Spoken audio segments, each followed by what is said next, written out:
Hay un factor de partida que para mí me parece importante recordarlo. La competencia, el conflicto de base es real.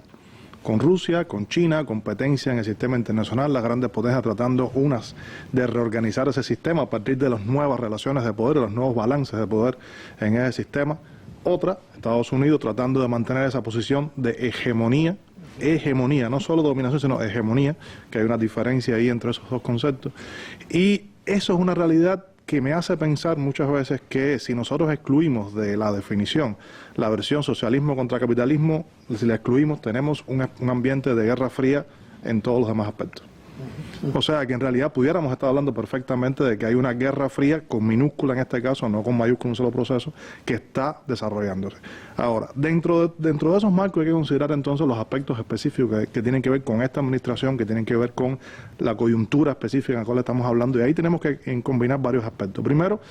hay un punto que tiene que ver con los intereses dentro de los propios Estados Unidos por cambiar una proyección internacional, una política exterior que muchos consideraban inadecuada, la de la administración anterior, y ahora hay otro sector que es el que está administrando esa política exterior, que quiere un nivel de activismo internacional basado en principios diferentes, un poco más cercano al uso de lo que se conoce como el hard power, el poder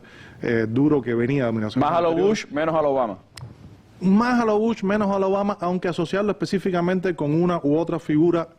con uno u otro presidente, hay que pensar un poco más en los sectores que están atrás, que no necesariamente que los que estén ahora en el poder sean los mismos neoconservadores de otras épocas, pero definitivamente esa visión de ese uso, esa clase de instrumento desborda incluso a los neoconservadores, va más allá, va a otros sectores de interés, incluyendo un detalle que habría que añadir, y es que utilizar ese tipo de armamento también significa más inversiones en armamento, también significa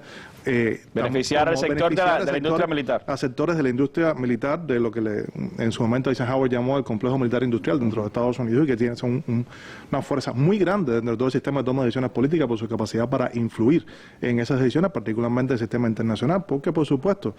el armamento se utiliza o el armamento se produce en función de demanda que puede existir o que se crea en ese contexto. Eso significa tanto utilizarlo en acciones directas como fomentar la preocupación o el temor de que pueda haber necesidad de utilizarlo, la necesidad de modernizar, la competencia porque tiene armamento más avanzado, las carreras armamentistas van en gran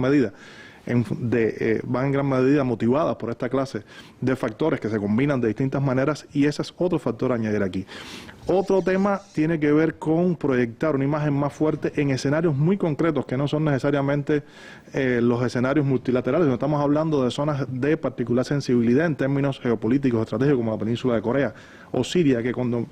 ampliamos el campo, ampliamos la mirada y no nos centramos solamente en esta península, en este país, sino en la región, el contexto geográfico en el cual se encuentra cada una de ellas, son posiciones, son puntos vitales de ese entramado de relaciones internacionales. Y habría que añadir un factor que tú comentabas y que es real.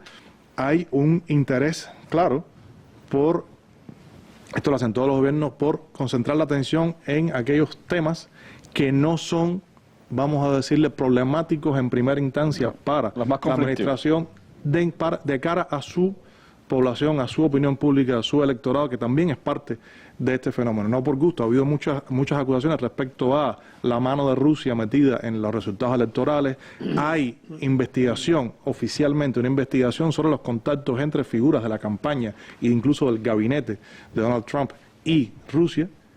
Y en ese contexto, además, se recuerda que había habido algunas frases elogiosas al presidente Putin, había algunas frases de acercamiento con Rusia, y de pronto un endurecimiento de relaciones con ella parece ser una maniobra de deflectación, para deflectar estas críticas a partir de un endurecimiento de las políticas y las críticas hacia ese gobierno que se consideraba, o que se ha manejado por una buena parte de los medios estadounidenses, incluso del propio Partido Demócrata, como uno de los factores que contribuyó a la victoria de Trump y uno de las conexiones no políticamente correctas en el escenario estadounidense. Que hubo un poco un doble mensaje, porque por un lado era tratar de enfrentar a Rusia, por el otro lado pasarle la mano a la OTAN, porque un poco se habló también se volvió a retomar un discurso de importancia de la OTAN. Sí, Trump llegó a decir que una vez, en un momento lo ha dicho, y lo dijo, que la OTAN está obsoleta. Dijo, no, ya no está obsoleta. Estamos hablando, en el transcurso de unos meses cambió absolutamente el discurso, como parte de su política de comunicación, que es lo más interesante. Eso es digno de estudio, la manera en que se maneja la comunicación por esta administración, lo que se llama todo el tema de la posverdad y los hechos alternativos y la variación del discurso constante sin mantener necesariamente un patrón predecible. O sea, y se dice cualquier cosa y no pasa nada. No soy un experto específicamente en comunicación, pero es un tema a seguir que es muy interesante. Entonces, si la pregunta, a tu pregunta, las dos me parecen ciertas, las dos respuestas me parecen válidas, incluso más, habría que añadir otros factores que tienen que ver con los balances y los intereses de política dentro de los Estados Unidos que tienen implicaciones en política internacional a partir de estos imperativos que se presentan en ese escenario internacional. Bueno,